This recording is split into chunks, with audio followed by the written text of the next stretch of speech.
La colère et même presque de la rage, il y en a aussi en Haïti. Et là-bas, le soulèvement dure depuis plus de 5 semaines.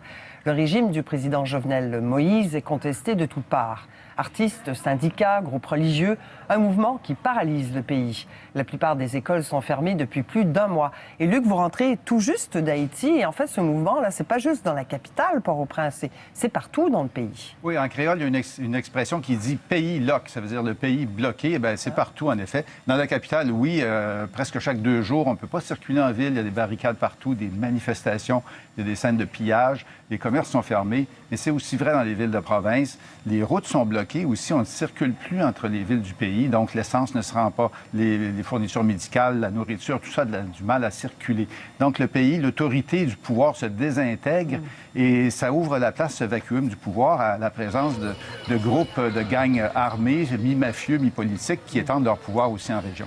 Et les causes de cette colère sont économiques, évidemment, mais il y a aussi une grande indignation face à la corruption qui ronge le pays. Oui, bien, sur le fond économique, en quelques mots, 70 de taux de chômage, des produits de première nécessité qui subissent une forte inflation. Pourquoi? Parce que le pays doit tout importer, ne produit presque rien. Et la devise haïtienne, la gourde, est en perte de vitesse constante par rapport aux monnaies étrangères.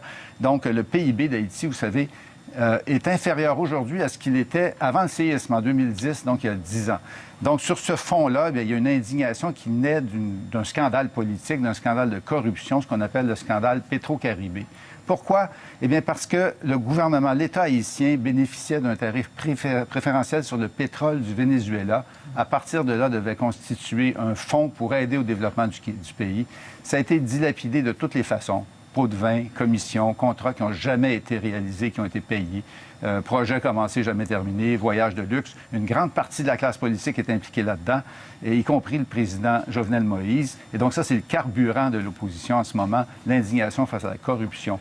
On écoute à ce sujet un des leaders du mouvement d'opposition, l'avocat André Michel, qui est un ex-candidat à la présidence d'ailleurs.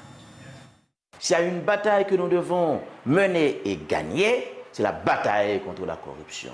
Parce qu'on ne peut pas accepter que des hommes et des femmes puissent dilapider, puissent voler plus de 4,2 milliards de dollars américains, alors que dans ce même pays où cet argent est volé, les gens n'ont pas accès aux soins de santé de base, les gens n'ont pas accès à la nourriture, les gens n'ont pas accès à l'éducation, il n'y a pas de route, il n'y a pas de logement. Cela est inacceptable et c'est pourquoi je l'ai toujours dit.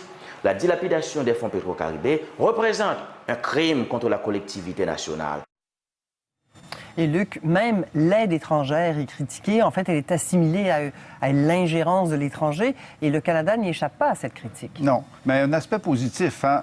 Les Haïtiens disent beaucoup, les Haïtiens doivent solutionner eux-mêmes leurs problèmes.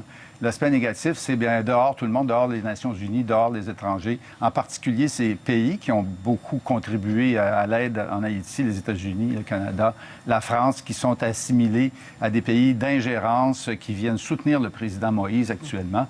Et ça, bien, ça fait monter la colère. Vous savez, si aujourd'hui, dans une manifestation, vous dites que vous êtes Canadien, vous courez après les problèmes. Et ça, c'est un phénomène nouveau en Haïti. Mais vous êtes revenu, Luc Chartrand. Merci beaucoup. Bien sûr. Au revoir. Je vous en prie.